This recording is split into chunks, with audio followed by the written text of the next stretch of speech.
Imagine a kingdom where the throne was not a symbol of justice, but of fear. A place where the land itself seemed to hold its breath, fearful of the man who ruled it. Where silence weighed more than 1,000 swords. And where a father, in the name of absolute power, turned his own children into living threats. This is the story of King Thalion IV, a name whispered among the forgotten legends of Europe. They said his gaze could freeze the air, that his presence silenced crowds. But behind the facade of an unshakable monarch hid a terror that consumed him from within. Nothing compared to the dread he felt for his own heirs. Each birth was not celebrated, it was feared. Each newborn's cry sounded like a harbinger of betrayal.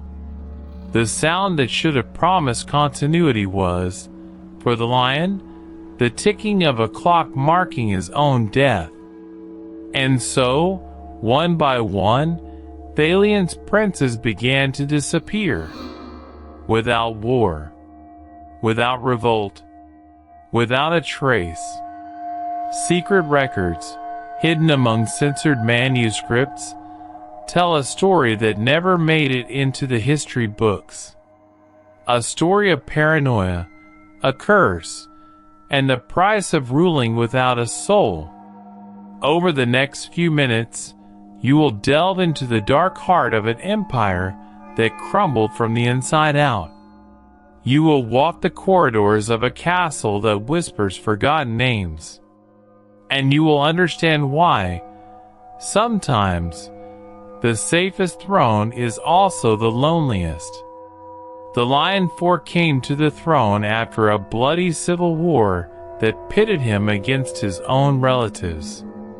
He learned the lesson in the most brutal way.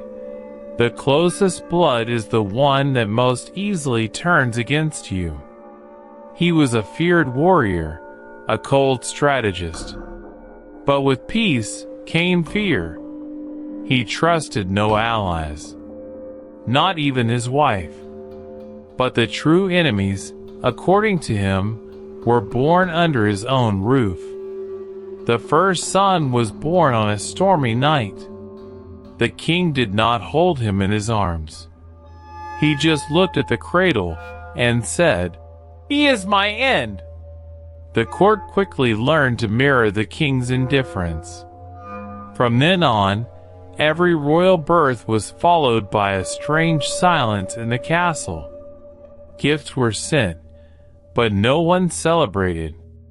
For everyone knew that child would not live long. The first heir died before turning 12. Officially, a mysterious fever. Unofficially, a switched chalice at dinner. No investigation was conducted. The king ordered mourning, but his eyes remained dry. The second son, already a teenager, was accused of conspiracy. The proof? A whisper overheard by a guard loyal to the king. It was enough. He was taken to the central square, executed without a trial, while the lion watched from his balcony, impassive. And so the legend began. The lion did not fear enemy armies. He feared the blood that ran in his own veins. The queen, the mother of the princes, withered with each loss. Her suffering was a silent affront to the king. She stopped speaking. She stopped eating. Her silence became her only form of rebellion. It is said that one night, she whispered to her mirror, "They are still here. They call to me." And the next morning, she was found dead in her chambers. No one could say if it was suicide or a forced silence. The king declared she had died of sadness, and the matter was closed. The castle grew darker with each month. Servants avoided the corridors at night. They reported hearing not just footsteps, but children's laughter that turned into wails, whispers that seemed to come from the walls themselves, and a constant presence in the east wing, where the prince's rooms were locked forever. Of Thalion's 5 sons, 4 were already dead. Only the youngest remained, Elian. Shy, frail, only 7 years old, a boy who hid behind the curtains when his father passed. And yet, the king feared him more than all the others. For in Elian's innocence, the lion saw the most perfect mask for the final betrayal. On the eve of a rare full moon, Prince Elian disappeared. It is said he was last seen in the royal library, a place the king rarely visited. He was flipping through an ancient book on curses and ghosts called The Pact of Shadows. In it were illustrations of rituals to summon guardians from other worlds. Hours later, his room was empty. The window wide open. The latch broken from the inside. And black feathers, smooth and unnatural, were scattered across the stone floor. The search was immediate but strangely silent, as if everyone already knew the outcome.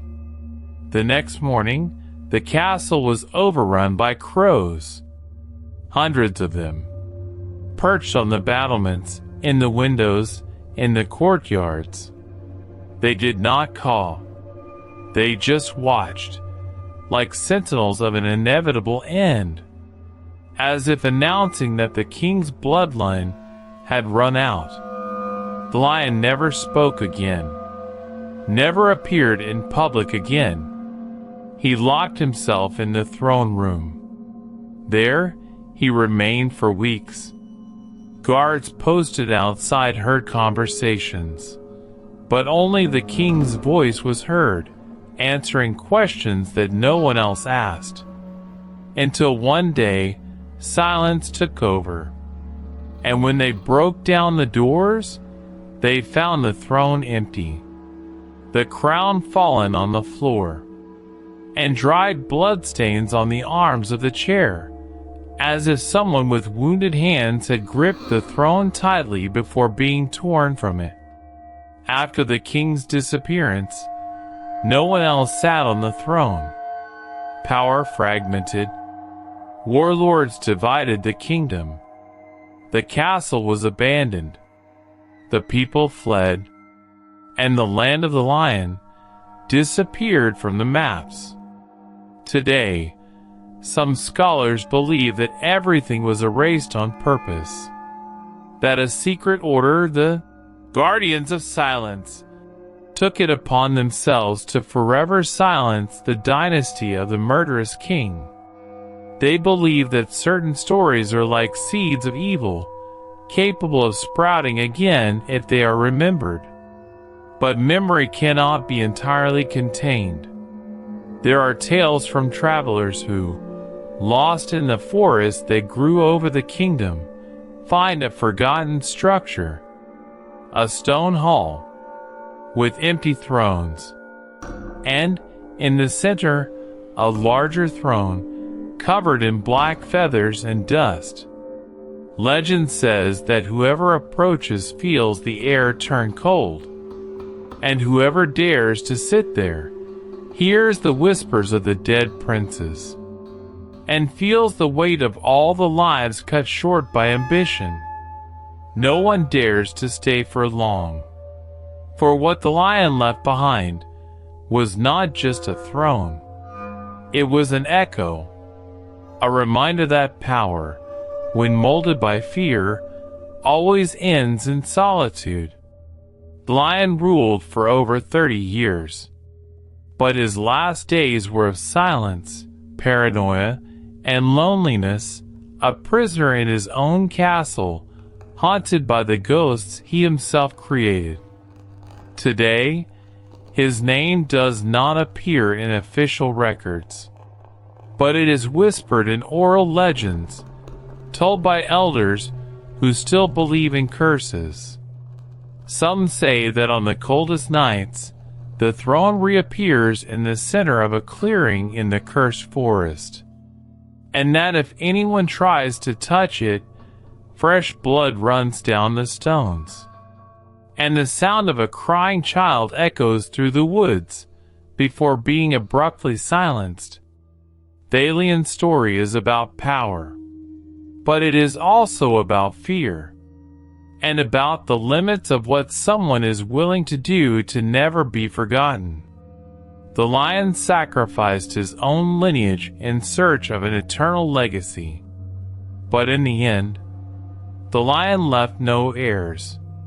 He left no glory. He only left silence, and a throne that no one else wanted to occupy.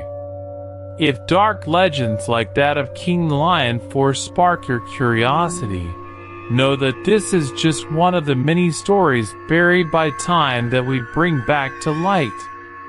To not miss any, subscribe to the channel and activate the notification bell. That way, you'll be the first to know when a new secret is unveiled. And if this story made you think, share this video. Help us bring these legends to more people who, like us, are fascinated by the hidden side of history. Because every forgotten story deserves to be told. And the next one is already waiting in the shadows.